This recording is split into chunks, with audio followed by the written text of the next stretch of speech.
Welcome. It is my pleasure to welcome you all officially to Campfire 2025, the Relationship Intelligence Conference. I'm Lindsay Bayak. I'm the Chief Marketing Officer at Affinity. I've been here a little over 2 months, and I am thrilled. I'm excited to continue the tradition of sharing all of your stories across private capital, evolve our brand, and grow this particular community, and really accelerate that growth. At Campfire, this is our 4th year, and we are so grateful to all of those of you who are coming back, those of you who are new here. We've got a great day ahead.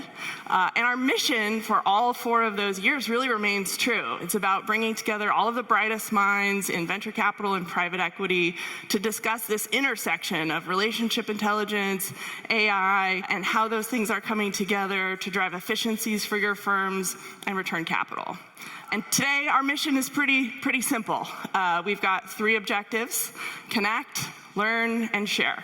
The goal really around connection is pretty simple. It's a relationship intelligence conference. We want you all to connect and build those relationships here in person. We've got this incredibly talented and experienced audience with us today. We're so excited for you all to connect. The next goal is really around learning. We've curated some incredible breakout sessions with many of you, talking about the most pressing issues that you're facing with your firms. We've also got demo sessions and other breakouts to help you get the most out of the Affinity platform. And the last objective is really sharing. And we hope that you will share with us what's top of mind, what you're working on, how we can best serve you. And we are excited to share our vision for the platform and the Affinity company with all of you. And there's no one better to do that than our CEO, Ken Fine. So please join me in giving a warm welcome to our CEO, Ken Fine. Thank you, Lindsay. Thank you, Lindsay. Good morning. Welcome to Campfire. I'm Ken, our CEO. I've been here for about 1.5 years. During that time, we've made a lot of progress. We've also, as importantly, developed a vision for not just the future of Affinity, but the future of private capital and the development of technology to help all of you in what you do. Today, we'll be sharing both that vision and some of our accomplishments. So I'm going to start at the beginning and start with what's most important, which is you, and some of the challenges that you face. And the way I think of it is challenges at both ends of the capital flow process. So more challenging to identify good investments. In the world of AI, lots of companies, low barriers to entry to getting started. So finding that signal amongst the noise and making the good investments, competition in getting into those deals. And then in the back end, the last several years, exits have been more challenging. So both deploying capital is challenging and returning capital to your LPs is challenging. One of the assets that you have in that process to compete and be successful are your relationships. And when I say your relationships, I'm not speaking of just you as individuals, but you collectively, for example, in the context of your entire firm. So the networks and the network graph of your firm and people outside of that firm to enable you to be successful given those challenges. And that's where we fit, and that's where the keynote conversation and information we're going to share today fits. 2 key things we'll be focused on. One is AI. Probably not surprised that we're focused heavily on AI. That's going to be a big portion of what we share today, as well as investments in what I would describe as scalable relationship intelligence infrastructure. So the 2 areas of focus that we are going to go through today, and we're going to do so in this way. So 3 main topics. The first we call Nail the Basics. Nail the Basics is a concept that we introduced at Campfire last year. And it basically means investments in our core capabilities to allow you to do what you need to do. So that includes things such as just doing a great job on workflows, data quality, scalability, which leads to number 2, ways to manage ever-growing sets of data and govern that data at scale.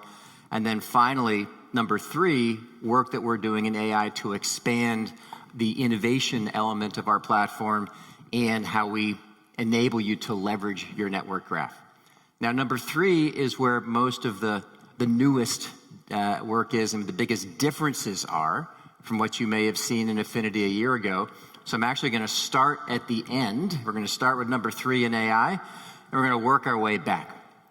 Now, before we do, I want to introduce a couple of concepts so we can keep the overall roadmap and technology and strategy clear.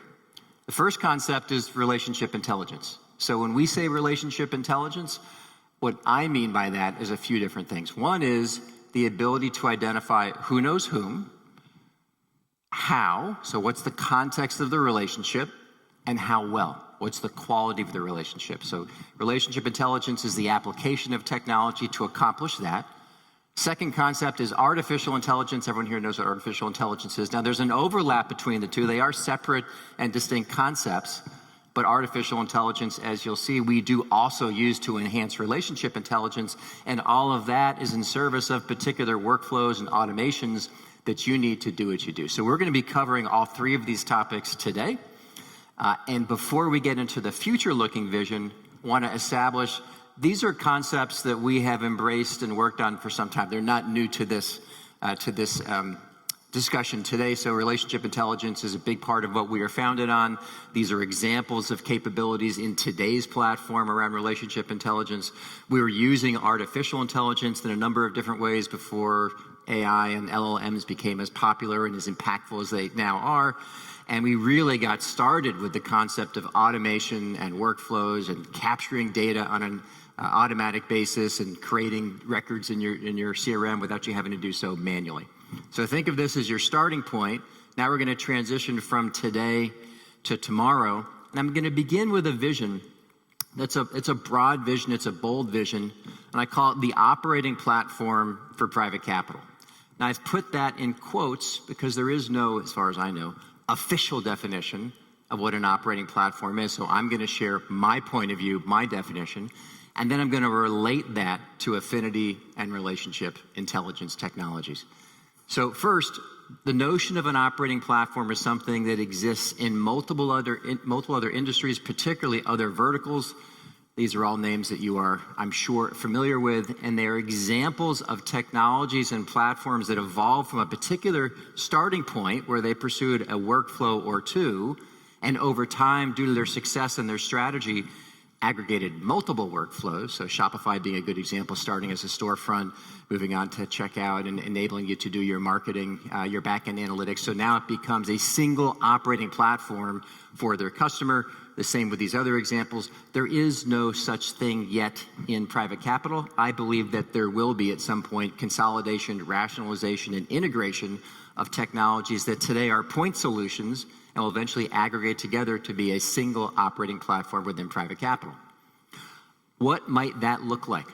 Well, here's an example along the left-hand side of the screen of some of the technologies that stack up to create that operating platform. You know, this is my point of view and Affinity's point of view from the data layer up to the workflows. And now I'm going to go in reverse order. I'm going to go from top down and start with the workflows. In my view, that's really what's most important. The workflows are what you actually do. Everything else is in service of and enabling those workflows. So I see a world where there will be a relationship management layer or tier to your operating platform. The middle layer, deal sourcing, deal management, et cetera, are examples of workflows, examples of things you do. This is not meant to be exhaustive. These are examples of some of those workflows. And the bottom tier are back office capabilities that enable those workflows. And I see a world where that eventually becomes a single platform as opposed to what we have today, which are multiple point solutions that you all go to execute on these different tasks. To make that happen, there's a series of different capabilities that are required to enable that. So there's a data layer, including company, people, financial, deal data. There's a governance layer, which I've denoted here as trust. There's an orchestration layer, which I believe will be one of the key roles of AI to orchestrate.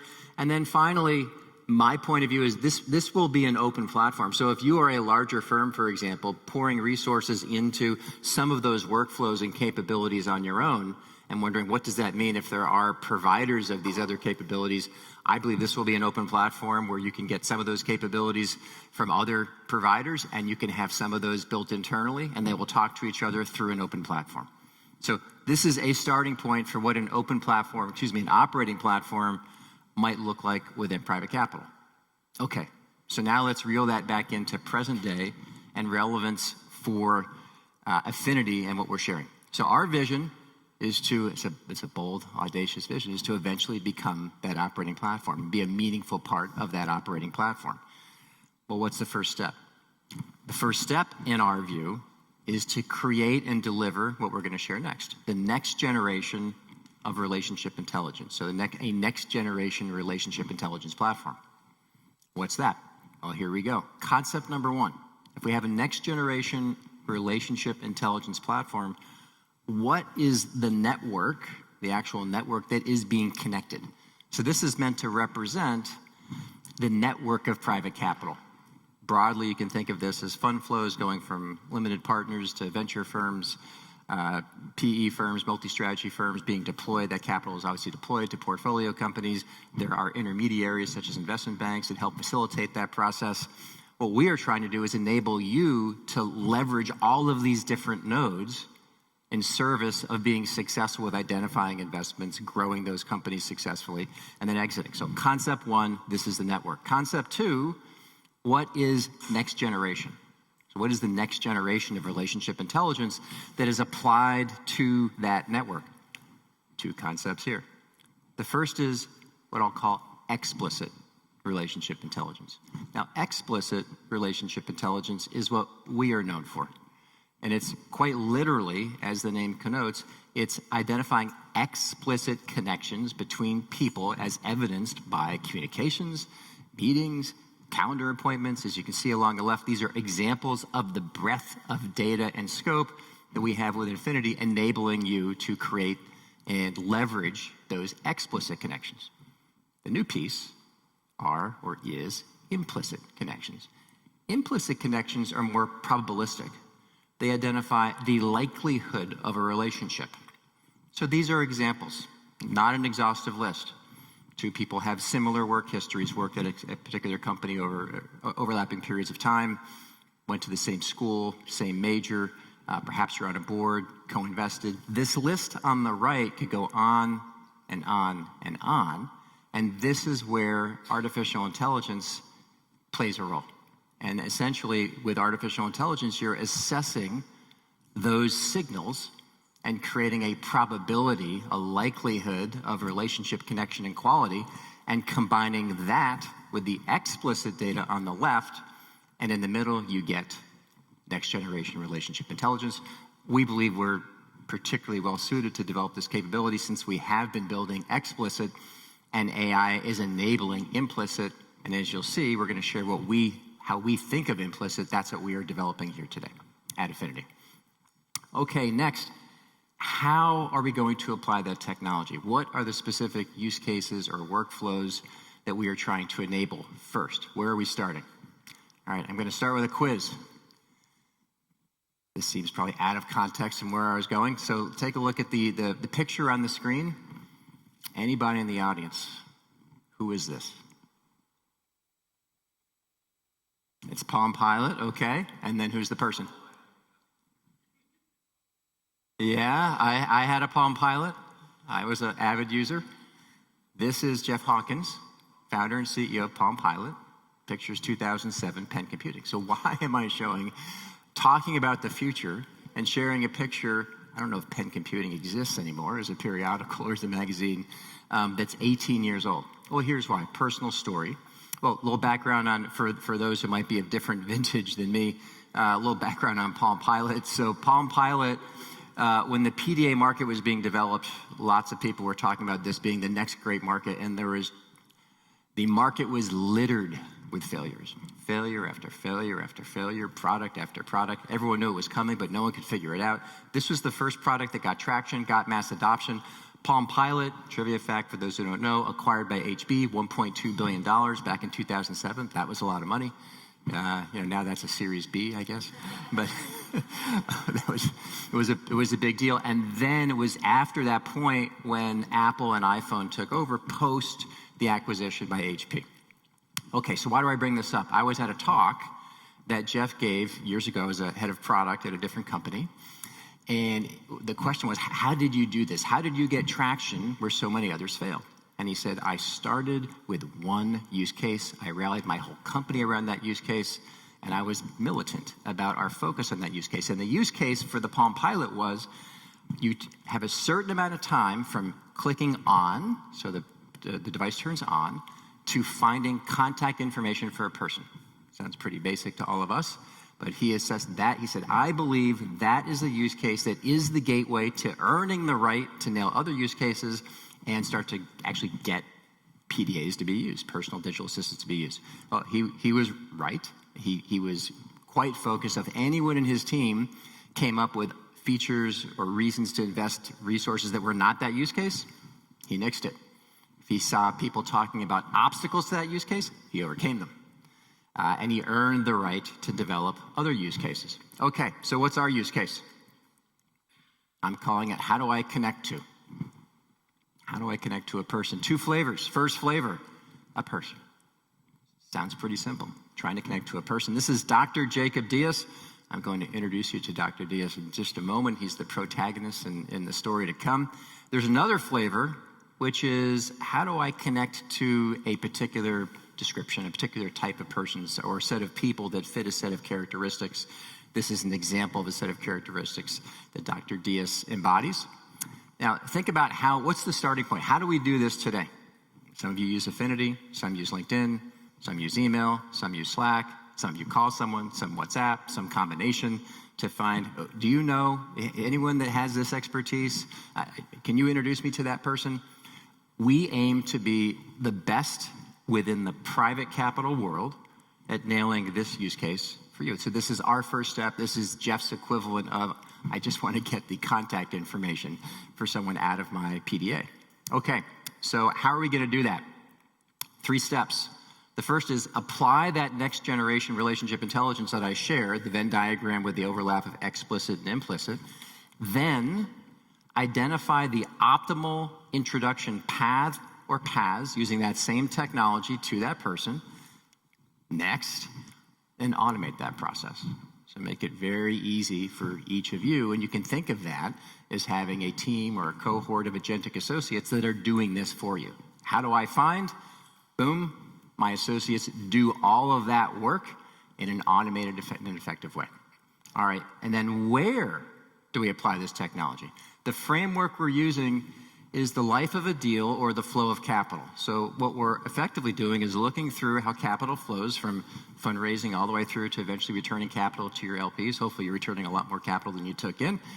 And identifying across that journey, where are the specific points in time where relationships provide outsized value, outsized leverage? Where do relationships matter? So imagine having this on a board and marking it up with X's and stars saying relationships help here, relationships help here, relationships help here, and we're developing this use case or that use case in service of those specific applications.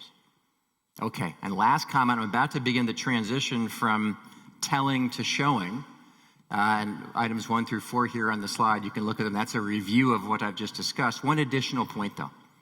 Everything we're doing here, and this is, pardon the pun, explicit or intentional within Affinity, is unapologetically focused on private capital. What do I mean by that? So if you put on your strategy hats for a moment, think about the conversations you have with your colleagues around some of the debates around the horizontal applications of AI versus the vertical application of AI, and thinking about TAM and market opportunity. There are certainly advantages to either strategy. We are embracing a vertical application of AI within this market because we believe there are opportunities to hone that technology, to hone AI in a way that with that vertical application that are different and better than horizontal. So for example, we can tune our models to the language of private capital, to the workflows of private capital, to the desired business outcomes of private capital, which is very specific and very nuanced. And AI is actually quite good at that. Okay, so now we're going to transition from tell to show. And the way I'm going to do the show is I'm going to show 3 examples. The first example, I'm going to go through in some detail so that you can really understand what I just described in a pragmatic and practical way.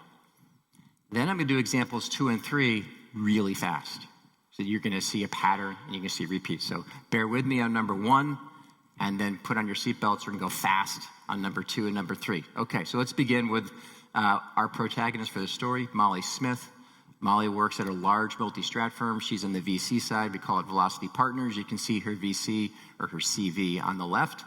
And you can see some of the challenges that she faces. I presume, hope, expect these are challenges that are resonant with many of you. The first two I mentioned when I kicked off, identifying good investments and exits. And 3 and 4 are challenges that make 1 and 2 harder. So managing my network of not stepping on each other's toes. Hey, did you already call that person? I thought I called that person.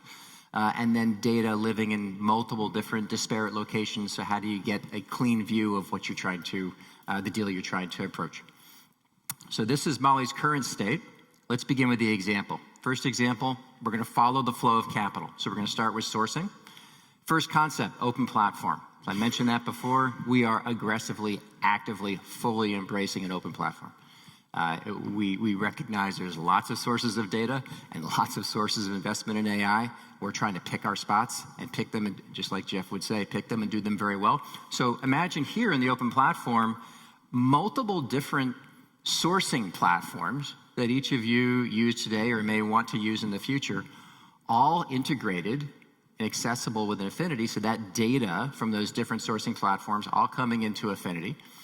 You can then chat with that data. So here's a simplified example of that chat. I'd like to take a look at companies with certain characteristics. This hypothetical, markets are fragmented, growing at a certain rate, certain cash flow characteristics. Get me started with a list of companies I can take a look at. We do so here, surface 3 different companies, Regional Med, Manufacturing Corp, Data Center Co. Molly decides to take a closer look at Regional Med. That's a company she's heard of before. Second round of queries. Let me go a little bit deeper and understand how Regional Med is different from these other companies. Some of the characteristics relate to revenue, scale, go-to-market model, nature of the management team. So I'm getting progressively peeling the onion, more information about this opportunity. Now I decide that I'd like to approach Regional Med. I want to use Affinity's relationship intelligence technology to do so. So what we're going to do here is identify 2 groups of people, the Regional Med board and the Regional Med executive team. Now what you'll see if you look at each name here, starting in the upper left with Alina and then Dr. Marcus Lee, there's a relationship score for each person. So how well connected. We're looking at all of Velocity Partners, the entire relationship graph, mapping that to the Regional Med executive team and board of directors, and then characterizing the quality of those points of connectivity at an individual level and then at an aggregate level. So we're looking at the quality of connection to the board as a whole, 46, and the executive team as a whole, higher, 87. Think of this as a 1 to 100 score. And we also notice that the CEO, Dr. Jacob Diaz, we have very limited connectivity to. So it's not great connectivity. Molly decides, well, I want to meet him and begin this process of getting to know that business and see if there's an opportunity. So the next step is we've identified people. Now let's identify paths. And we're using the next generation of relationship intelligence to do so. You're going to see a few different paths. One path we identified is with a colleague. So you can see Eric Daniels. Eric is a colleague of Molly's. We found a path through the board, through a board member. Identified a second path with Eric through the executive team, so through the head of engineering. A third path from Molly herself, this may be a less obvious path, through an engineer that she happens to know from her previous life that is, Affinity believes, connected to Dr. Diaz. Then what we do is rank the paths based on Affinity's point of view of the likelihood of a successful connection. So this is a starting point, path 1, path 2, path 3. Molly decides, let me dig into path 1 and understand that. I don't want a black box ranking. What's the rationale for the scoring? Oh, there's 2 different signals here. One is an explicit signal. So Molly and Annette, you see the explicit box, actually have connected. So they do know each other. They've had email correspondence. There's positive sentiment in that email correspondence. They've met within the last couple of months. Perhaps a bit less obviously, there's a connection between Annette, or there's a likely connection, an implicit connection between Annette and Dr. Diaz. In this case, based on a combination of educational history. So they both not just went to Cornell. Cornell's a very big school, but they studied computer science at the same time and were at Google at the same time. You can imagine other signals here as well that create a probability of connection between the two, and the combination of this explicit and implicit set of signals create a path, a high probability path of connection. Okay, that leads us to step 3. Step 3 is the automation process. So you can reach out by LinkedIn, reach out by email when appropriate, set up a calendar meeting. All of this is performed automatically with the support of your agentic associates who are running this entire process on your behalf. Okay, that's example 1. I went through that intentionally in pretty good amount of detail. Now we're going to go faster, and you'll see the pattern for examples 2 and example 3. Example 2, we're moving through the flow of capital from sourcing to now we've closed the deal, we're supporting the portfolio, we're adding value, we hope. In this example, we are trying to help our portfolio company in the process of hiring a CTO and exercise our network. So we're looking for, here we're chatting with our data again, looking for a CTO with certain type of experience. Affinity surfaces 2 people that fit those characteristics. Identifies where the point of connectivity is, like who is the person that is connected to those people, and again, you can move into an automated process. So this is the exec summary of what we just showed in example 1.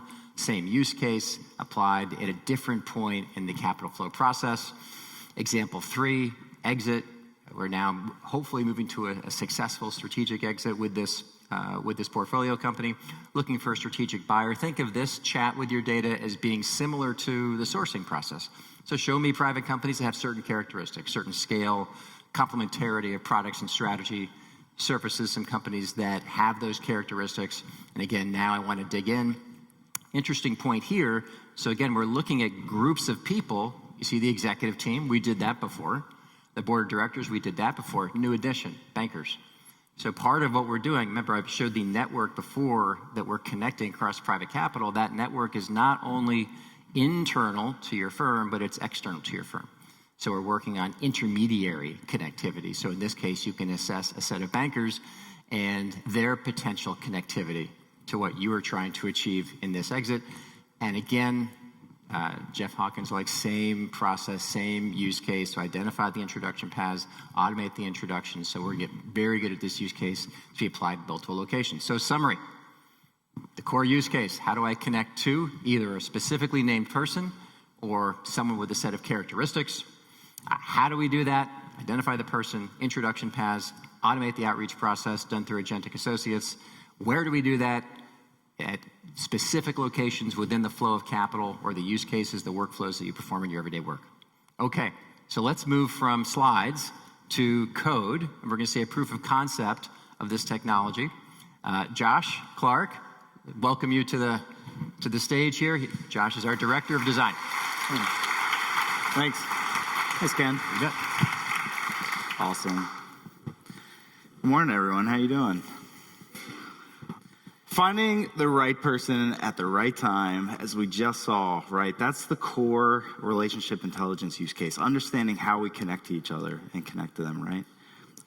Today, I'm really excited to demo a functional proof of concept of a user experience that is going to simplify this process and make it a whole lot easier for you, right?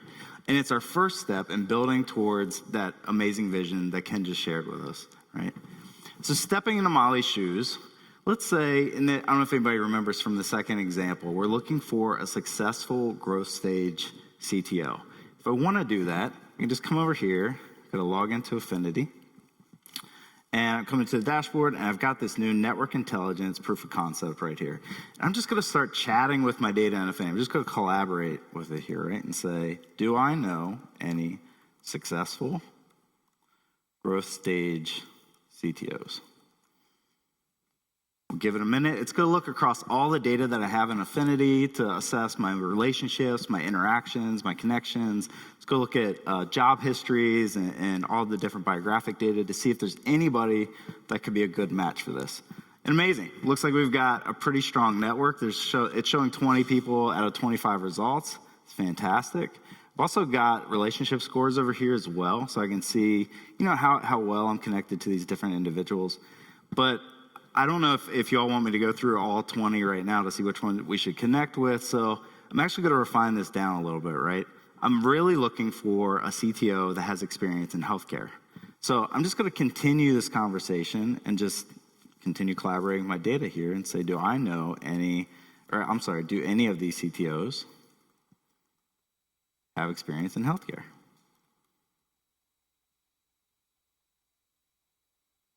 Let's see what it comes back with. It should be looking at this subset of profiles, these individuals, to see if anybody has meaningful experience here that would show up as healthcare. Great. We've got Alessandro Hansen. This is amazing. I'm going to click into his profile. I can see that my strongest relationship with Alessandro is Steve Fried. So I'm just going to reach out to Steve and see if we can get this meeting set up and see if Alessandro, see if he'd be interested in this opportunity, right? So what this is doing, right, is it's giving us the ability to assess our network through simple conversation, just simple chat, just ask questions and see, just talk to my data. And it's going to be ready for all customers at the beginning of next year. We're still, yeah, amazing. It is a functional proof of concept. They saw it work, but we're still working out some of the bugs and some of the things. It's pretty strong. We're fine-tuning it. We want to make sure it's the best it can possibly be by the time it's in your hands. So we'll have it there, like I said, beginning next year. And we're just getting started when it comes to the power of combining the highest quality data in private capital and AI. Thanks. Back to you, Ken.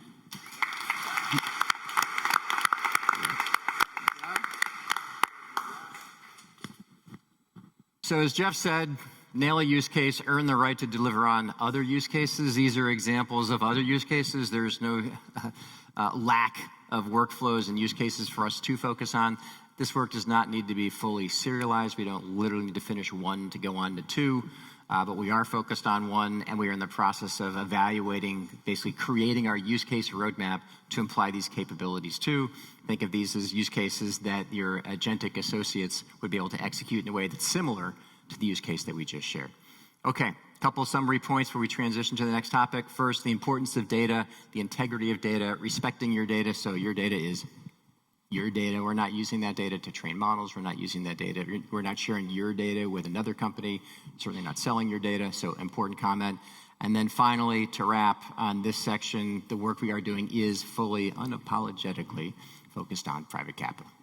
Okay, next I will introduce Andy Bryson. Andy is our Chief Product Officer, who's going to talk about nailing the basics. Andy? Thank you, Ken. Hi, everybody. So I'm going to go back to the start. Nail the basics.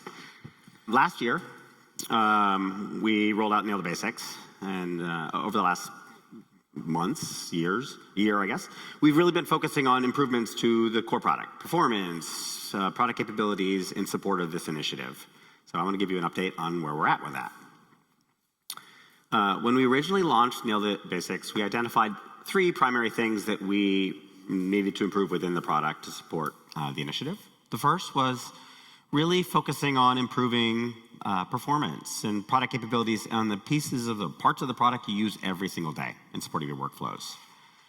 The next was recognizing that data is critical, and specifically we need to be better at reducing duplicates created in your CRM and ensuring that the Affinity data enrichment was accurate enough for you to be able to action. So we focused on that.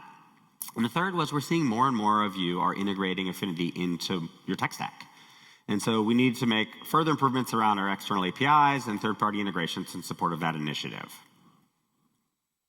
So before we go into sort of the progress we made, I suppose, I want to step back a little bit and reflect on how we got here.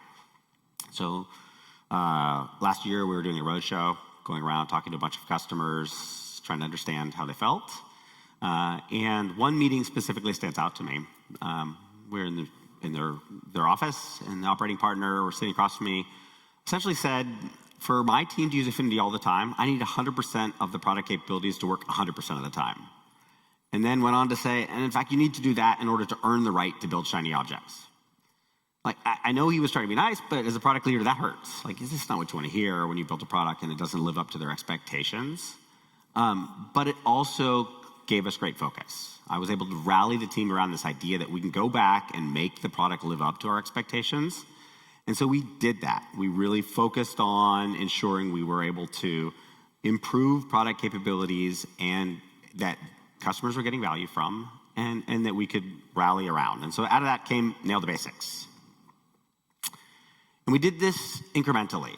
So every month we made improvements to performance and product capabilities and launched it over this period of time. Throughout the process, we spent a bunch of time with many of you and customers to really understand and confirm, yes, this is the right roadmap, yes, these are the right features, and yes, these features meet your needs. So continually iterating and validating the process and the product. And in parallel, we invested a lot in our people and our tooling and our process to accelerate the rate in which we can improve the product, which is really important as we think about just sort of velocity improvements. So it's iterative process. We make changes, we get validation, we make changes, and it paid off. We delivered a lot. First, in the world of data, we made a big reduction in duplicates created. We created some tools to manage duplicates that exist. We made a bunch of improvements to Affinity data in general. In APIs, we really extended our external APIs, the V2 versions of the APIs, so you can accomplish more with them. And materially expanded our integration to third-party platforms. So those services you use can now more easily be integrated into Affinity. Oops, I missed that one. And probably the biggest area of investment was really in those products you use every day, notes and lists, which we will demo in a little bit. We also continue to improve our iOS app, making so that we have deep linking and notifications and all the things you would expect. And everywhere throughout the product, we were looking at performance improvements. How can we make a page load faster, notes load faster, data refresh faster? So a big investment in that to make the experience better. Okay, so speaking of phones and iPad apps, many of you are on the road again. You're out visiting customers or prospects. And when you're out doing those things, you need to be able to take notes or update the status of a deal. And so the iPhone app we launched enables that, and the functionality we've been building on that supports that in an easier way. And this month, we launched an iPad app for those of you that prefer that function, the form factor, I should say. Or like me, steal the kid's iPad and use it for work. Okay, so those are live. Now looking forward a little bit, when we think about Affinity's core value proposition related to networks, it's that we want to be able to ensure you understand your network and know how to action it.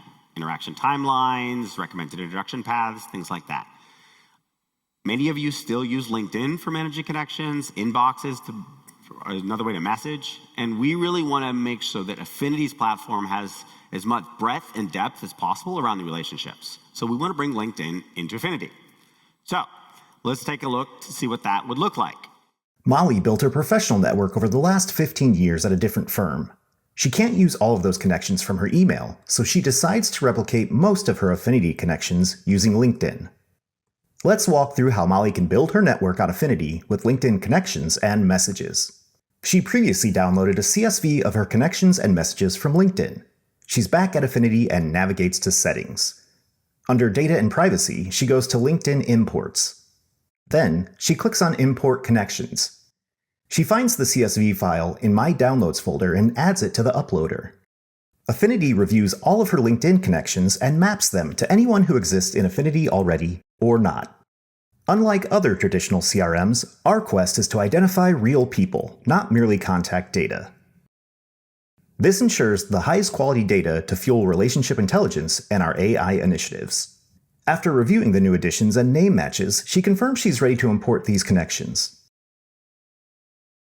Now, when she's reviewing a profile in Affinity, she can see the LinkedIn badge represented for existing LinkedIn connections. And adding LinkedIn messages in the same way will ensure those messages show up on the activity timeline on a person's profile as well. In just 3 clicks, she imported her entire LinkedIn network. By adding LinkedIn connections and messages, Molly has the full breadth and depth of her network represented in Affinity, and she's adding to the full firm data. We are very excited that importing LinkedIn connections and messages will start rolling out to customers at the end of this year. That's right, we're working on that now.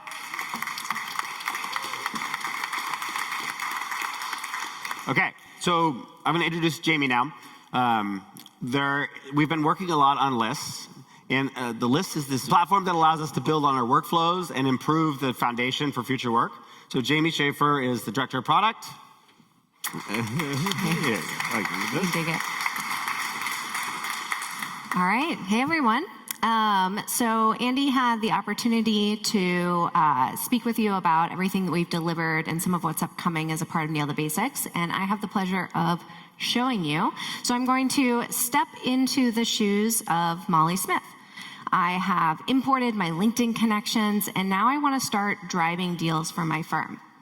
So I'm going to go into our target universe. This is the universe of all the companies that fit our investment thesis. And I want to try Affinity's new lists. Going into this, I immediately see that this feels like a more modern and clean experience. I can quickly read through my data, and as a new user of Affinity, I can also understand where this data is coming from and how my company has organized this workflow. I'm noticing that a number of these companies are already owned by my team members. So I want to go ahead and start querying this data to find a set that is actionable. So I'm going to first do something pretty simple. Most of our existing customers should be familiar with this kind of workflow. I'm just going to say, hey, I want to take out all of the companies that have an existing owner. Simple enough. But now, with Affinity's advanced filtering, I can do more complex querying. I can filter on connections and say, I actually want to use Affinity's relationship intelligence to help me really find that white space. I want to see where there are no existing connections with these companies, or where I have started to build an existing or initial connection with any of the companies in this universe. So I'm looking for white space. I'm looking for a set of companies that I can action without crossing wires with my team. And there it is. Immediately, I'm seeing some companies that seem familiar to me. I already know that I have a meeting that just happened with Velocity Partners. I'm going to go ahead and claim that one as my own. As you can see, I can move through this updating data without even touching my mouse, working as easily as Excel felt before I started working in Affinity. And what I'm going to do as my final step before I start preparing for my next meeting is I had a meeting with Lovelace yesterday, and one of the things that I did, in addition to capturing that note with Affinity's AI note taker, is I took some screenshots of the presentation that they were giving over Zoom.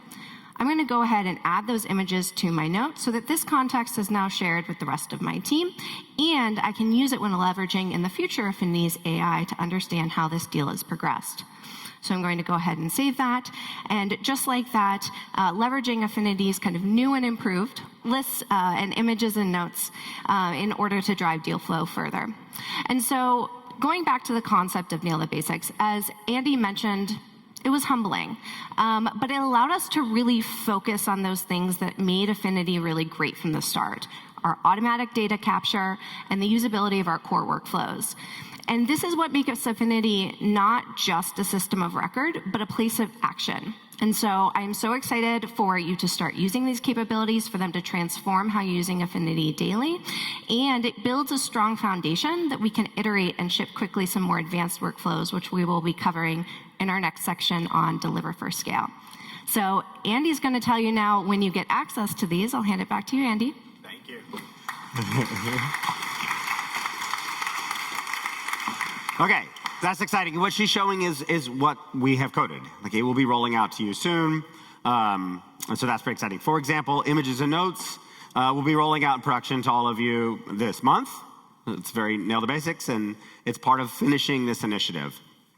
We're also going to be extending our APIs to be able to pull things like the curate notes and also transcripts. We look at transcripts and notes as a way for us to both extend our API capabilities, but also to create more data that can be used in AI and other systems. We have to improve our entity resolution.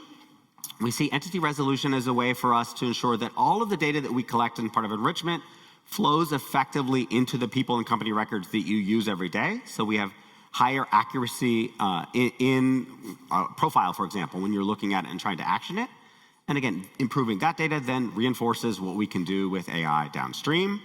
And finally, the new list experience. So this is currently being worked on, and in the next months, specifically in November, we'll make this a public beta so that it's available to all users. They can toggle back and forth between the old list experience and the new. We'll continually add functionality on this, and then by the middle of next year, it will become the default experience for all users. So very excited about getting List live to everybody. Okay, so as we wrap the Nail the Basics sections, I'd like to reflect a little bit on this. In general, it's a little bit humbling to go back and revisit functionality that you've already built, but it's also given us a chance to really make the experience something we're proud of, and we get validation from customers that you really enjoyed using. So a good example of that is as we were doing beta testing on lists, we got this wonderful quote from a customer about their experience and perception of it, and that can really, really motivate a team. So it's been exciting and wonderful and rewarding to go back and make it a great experience for you all. Finally, as we've invested in Nail the Basics, we've also really invested in the technical platform itself. So this is a foundation that allows us to do much, much more innovative work, like Ken was talking about in the future, so that's great. And with that, I guess it's my privilege to introduce Rebecca Campbell, which 6 months ago joined as the CTO of Affinity. She comes from a background in engineering leadership at companies like New Relic and Mural, and founded her own healthcare tech startup. So with that, Rebecca. Nice. Thank you. Thanks, Andy, and hello, everybody. It's great to be here. So we're going to end in the middle here with delivering for scale. And since I am new to Affinity, I just joined in March. I just want to share just a little bit more detail about my background. I've been in software for about 25 years.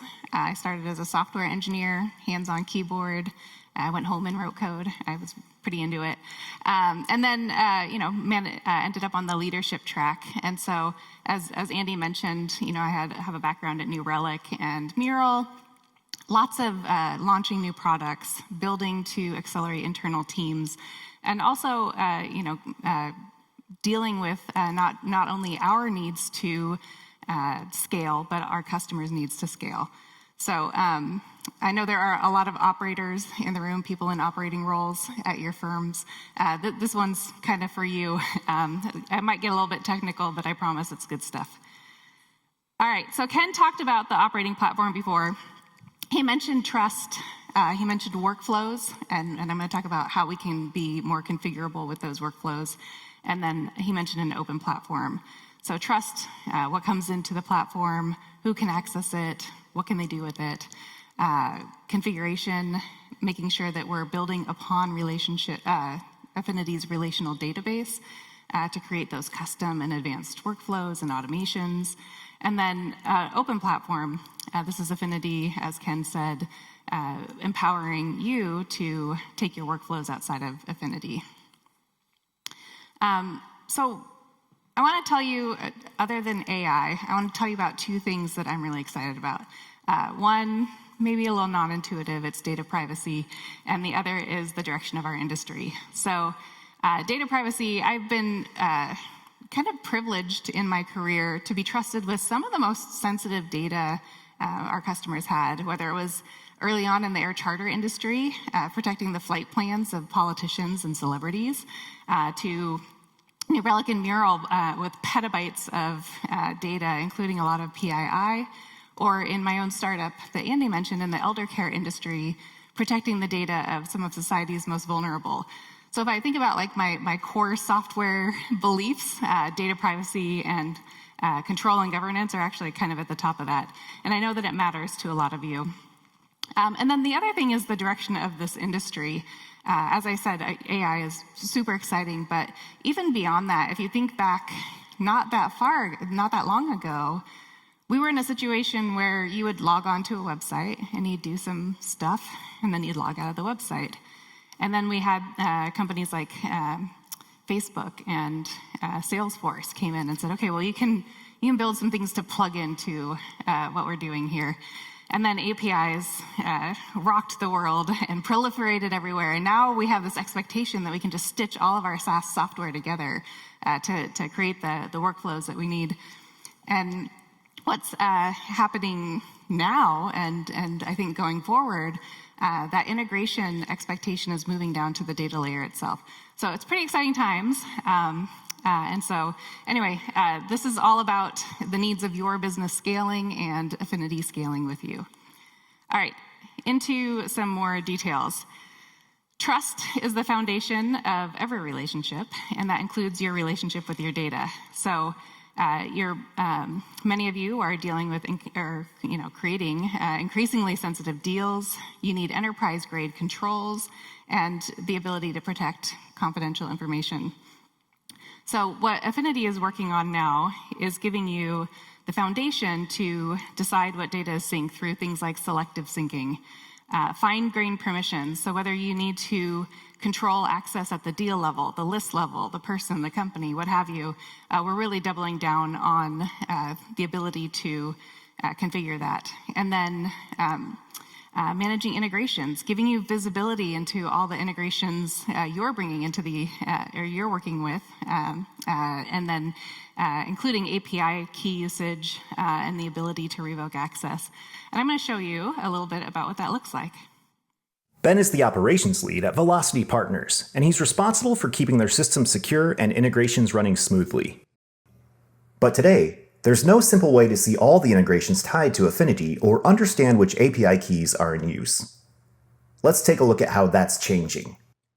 Here, Ben can see a centralized view of all the integrations connected to his firm's Affinity instance. As an admin, Ben can quickly audit which applications are active, see who created them, and revoke access if needed. This gives him the visibility he's been missing. One place to monitor every API key and the integrations his firm has built on Affinity. When Ben clicks into a specific integration, he can see details like when the key was created, when it was last used, and what it's accessing. This one, for example, was created by Velocity's previous operations lead. With the documentation and usage history visible here, Ben can quickly understand why it exists and decide whether to keep it or shut it down. No more guessing or chasing down scattered notes. When Velocity Partners needs a new integration, Ben can generate a use case-specific API key instead of relying on a single shared one. For example, he might create a read-only key for their data warehouse sync, or a scoped key for a specific vendor. That reduces risk, improves security, and ensures integrations don't break if someone leaves the firm. With Affinity's new app and API management tools, Ben has more visibility and control, making oversight stronger, auditing easier, and integrations reliable at scale. These new tools will be launching soon, with more improvements coming throughout the rest of the year. All right. So now Ben, and soon all of you, is more able to manage his open platform within Affinity. I'm going to move on to configuration. As I said, this is all about configuring those workflows. And I want to go back to a slide Ken had just to kind of bring this into focus a little bit. The ecosystem of a deal is complex. The ecosystem of all of your workflows is infinitely complex, or we can certainly make it feel that way. This is really the heart of relationship intelligence, connecting people and entities, so a person to a company, to a university, as Ken showed, and then drilling into all of the connections between them. So what Affinity is doing is, first of all, doubling down on the intuitive connections that we're already creating for you. So we create quite a few of those connections automatically. We'll be doing more of that. This really, the big benefit here is you get more insights with no data entry. The other thing that we're doing is building in the capability for you to create those connections yourself. So this is the ability for you to go in and configure your workflows more granularly, because your operating platform needs to work how your firm operates.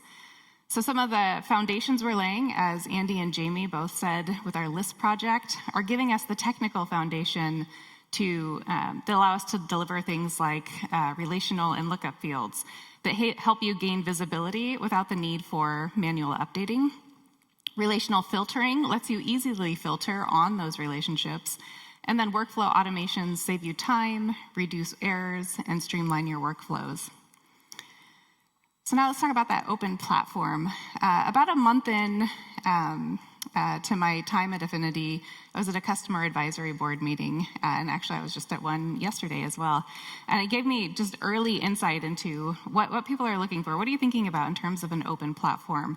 And so what I heard loud and clear was APIs are vital, integrations are table stakes, but also just give me the data so that I can build my own workflows on top of it.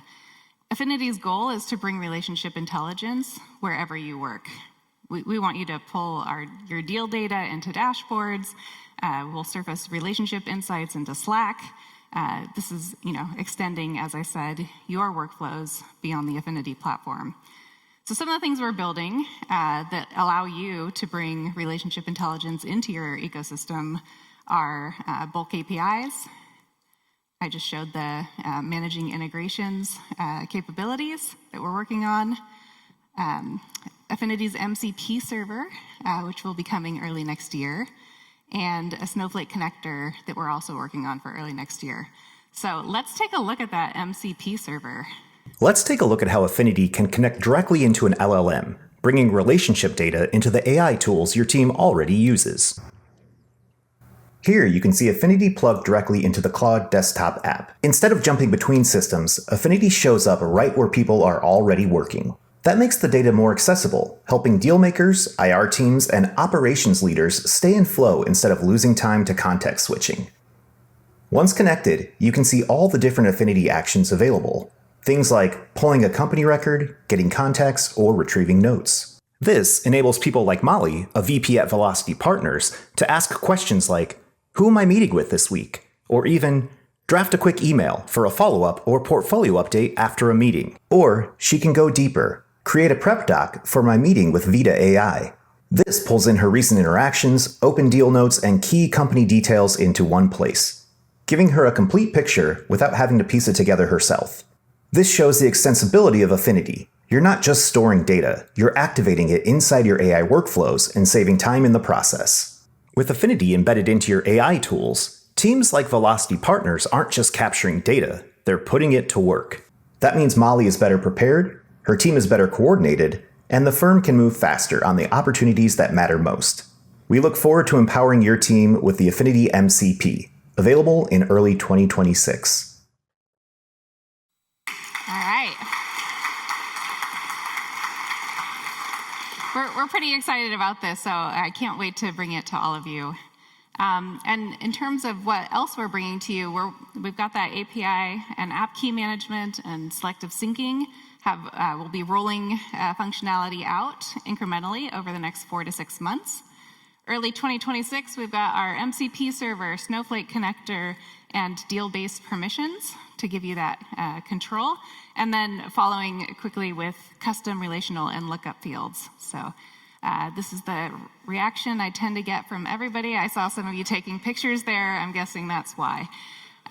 So just to wrap us up, Affinity's operating platform is built on trust, which is putting you in control of your data. It's built on customization, the ability to adapt your deal, Affinity adapting to your deal processes, not the other way around. And then our open platform, so you can integrate relationship intelligence seamlessly wherever your team's making decisions. Because the firms that thrive will have infrastructure that scales with their ambitions. So thank you, and I'd like to bring Ken back to the stage.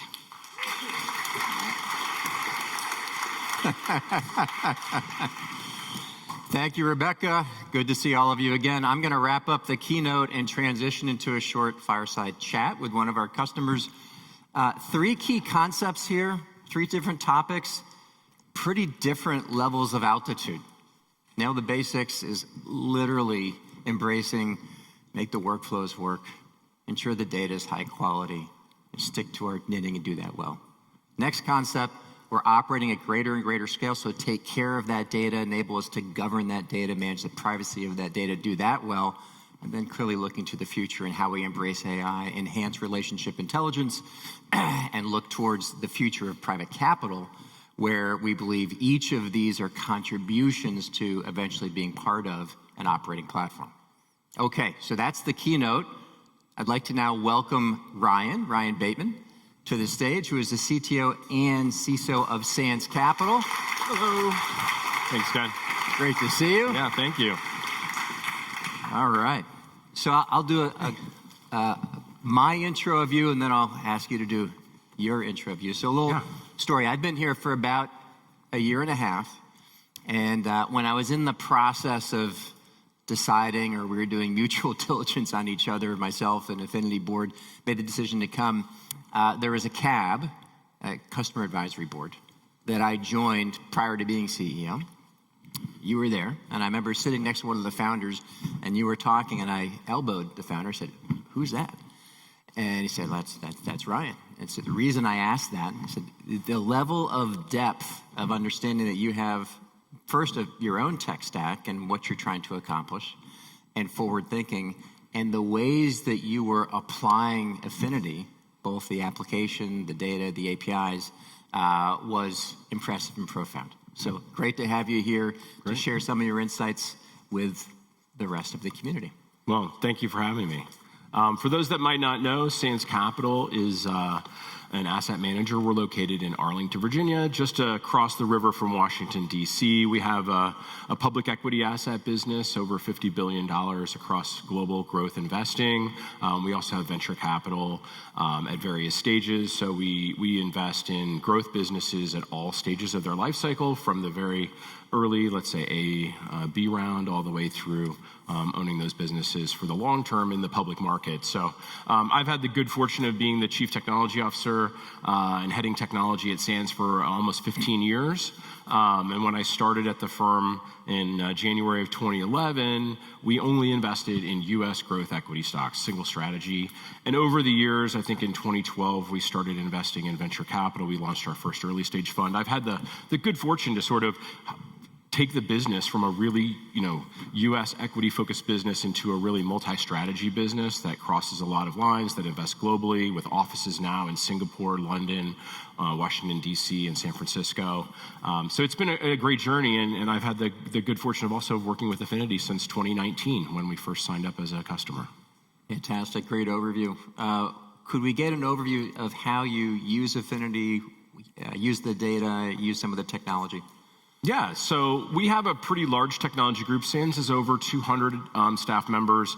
I have 16 full-time staff in technology with another 15 or so contractors. So we got 30 plus people working on data, technology, data quality, data integrations. And we're able to bring our technology stack to bear on a lot of different technology challenges. So like our stack today, when we use Affinity, we have it in all of our early stage and late stage venture strategies. So all of our pipeline management being managed in there, all the deal processes working through.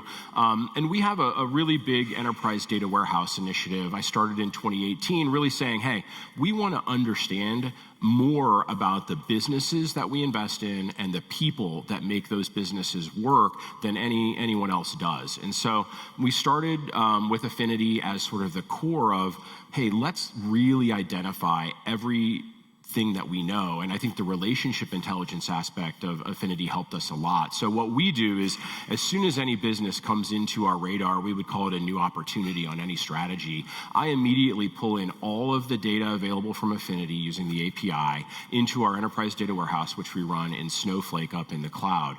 And then we use Affinity to map that entity to all of the other available data sources that we can get access to. So, critically, Affinity really gives this advantage of providing a straightforward mapping to entities, to these other integration systems like PitchBook and Crunchbase and FactSet and other systems that we use. So we start to pull down API calls from those providers, really trying to build out a full 360 view of every entity that we work with.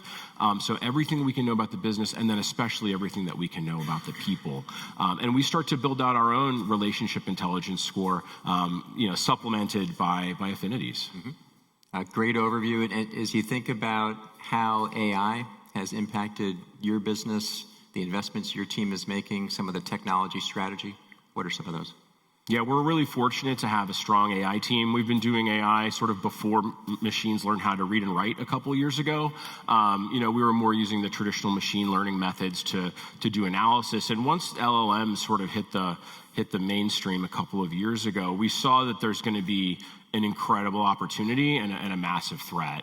I think, the thinking of my team and how we sort of perceive it, think our AI directors and sort of the builders that we have within the firm who are supplemented by the data team, I think what we see is that AI is going to be the most disruptive trend we've seen since I entered the industry in the late 90s. This is going to be more disruptive than the internet was to business. And so the ideas that we've kind of hit on are, one, we don't want to leave anyone behind. There shouldn't be AI haves and have-nots within our firm. And so our focus is really on ensuring that we provide every single staff member the opportunity to become an AI native early on in this process. And to sort of, in a couple ways. One is to find efficiency and automation, take people who are extremely skilled with great history, they understand the business, they understand our clients, and right now, they probably work in a spreadsheet half their day, right? They're copying, they're pasting, they're running macros, they're doing things. We need to get those members of our team out of that world and really elevate their jobs so that they're focused on analysis and really working with our clients and providing the experiences that we want. And AI is really, I think, going to help us do that a lot. And the other piece is around screening and sourcing. Humans have a limited amount of capacity. Even the very best research analysts or portfolio managers or partners can only think or see so many things in a day, and AI is just this incredible superpower that you can apply, especially when you sort of get into the automation phase, where we can really go much deeper into different areas of research that we want to do. We believe that we're starting to find opportunities that we simply wouldn't have been able to expose in the past. So there's just a lot of ways, I think, that we can apply AI. And at the end of the day, getting more sources, hooking up the world, right, integrating all of our platforms is really at the core of what we're trying to do. And Ryan, last question, riffing off that one. If you were to give input, advice to professionals in the community who perhaps aren't as far along as you are, where would you suggest that they start? So the first place I would recommend everyone starting is just look at use cases. It's not too late to get started, right? We're still in the very early stages, but the approach I would always recommend is to start with your use cases. Where is the pain? Where is the friction in your business? Where are the areas where you're having a ton of manual effort, of a lot of challenges for your teams? And then lean into partners. Lean into firms like Affinity or any of the SaaS partners that you might have. Don't be afraid to experiment and try new things. This is a time of great disruption. And so my advice is always to pick out an area where you can make a quick win. You can start to build some understanding within your organization about the power of these tools. And you can start to establish some genuine understanding and expertise in how you can apply AI to your workflows, how you can apply AI to your client experience. Whatever the areas are, it's not that difficult, and there's so many amazing businesses. I mean, we work in the venture capital industry, right? There's new companies emerging every day that are coming up with such innovative solutions to problems that have plagued us for decades of our careers. And so just find those really compelling teams that you can work with that are going to help elevate your own staff members' experience, and that's going to immediately carry through to the quality of your business and the quality of your client experience, I think. Fantastic. Ryan, thank you for your partnership. Thank you for your insight and your wisdom. Yeah, thank you, Ken. You bet. Appreciate it. Thanks, everyone. We're gonna wrap the keynote here.